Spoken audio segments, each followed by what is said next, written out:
국장님, 저 어떡하죠? 코로나 검사를 했는데 양성이 나왔어요.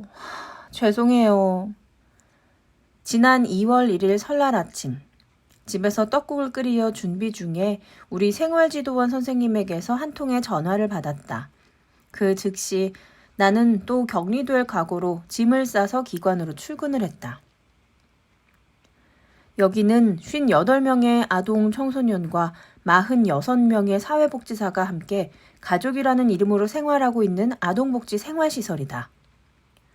작년 겨울 12월에 처음으로 코로나19에 걸린 아동들과 직원이 있어서 25일간 계속 확진자가 발생하는 상황이 이어지고 있었다.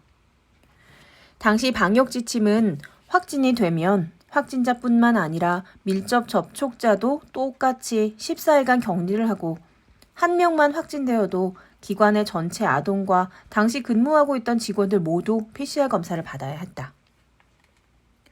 생활지도원들도 아이들이 자가격리할 때 아이들을 돌보며 함께 자가격리해야만 하는 구조였다. 힘들게 25일간의 자가격리 기간을 겨우 마치고 이제 좀 안정되나 했는데 결국 이렇게 다시 코로나 확진이 시작됐다. 확진된 생활지도원은 자신과 함께 숙식하는 아동들 10명에게 감염시켰을까 미안해하고 또 불안해했다.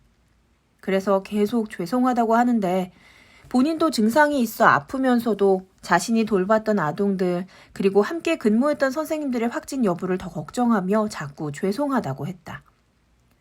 그게 더 마음이 아팠다. 자신만 걱정해도 되는데 이런 생활시설이라는 특성상 전체에 대해 미안해하고 면목 없어하는 모습이 더 안쓰러웠다. 걱정은 현실이 되어 또다시 2명의 생활지도원이 코로나 확진 판정을 받았고 마침 아이들이 겨울방학을 마치고 개학을 해서 다음 날부터 계속 코로나 확진이 이어졌다. 어쩔 수 없이 확진된 아동들 그리고 밀접 접촉된 아동들과 함께 자가격리하며 이 아이들을 돌보는 생활지도원이 필요했다. 아동 담당 생활지도원들은 거의 열흘에서 2주 동안 아동들과 자가격리를 하며 근무를 함께 이어나가고 있었다. 그런데 염려했던 일이 또 일어났다. 방호복을 입고 방역하면서 아이들을 돌보던 생활지도원 선생님 한 분이 코로나에 걸려버린 것이다.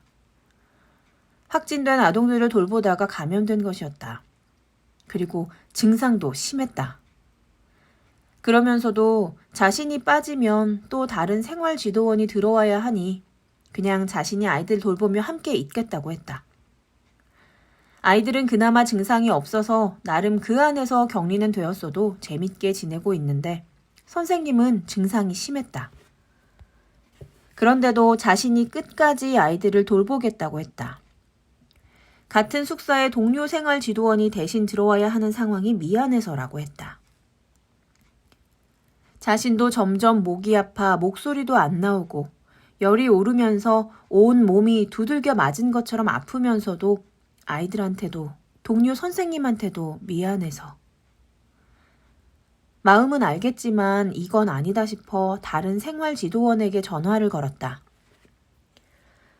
선생님, 미안해요. 지금 한 선생님이 코로나에 걸린 아이들을 돌보다가 코로나에 감염돼서 점점 증상이 심해지고 있어요. 아무리 생각해도 집으로 보내야 할 것 같아요.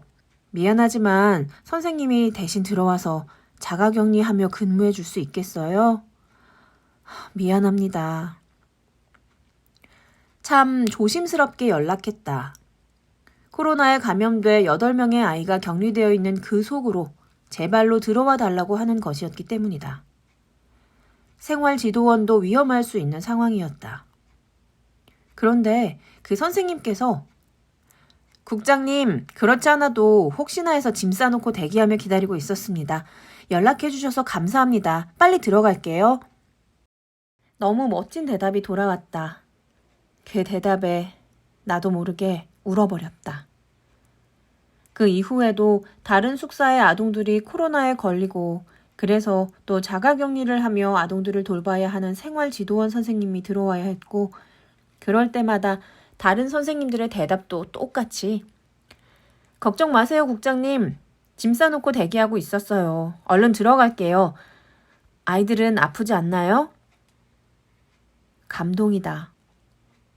아동복지 생활시설에서 아이들의 부모 역할까지 해주고 있는 우리 생활지도원 선생님들.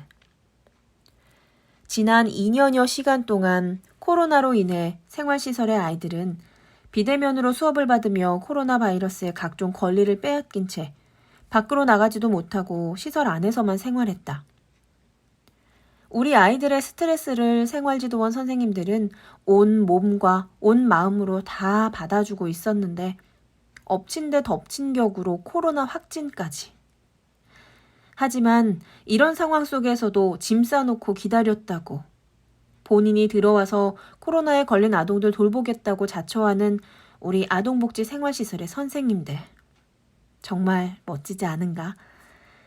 감동적인 최고의 이 멘트. 국장님, 걱정하지 마세요. 혹시나 해서 짐 싸놓고 기다리고 있었습니다.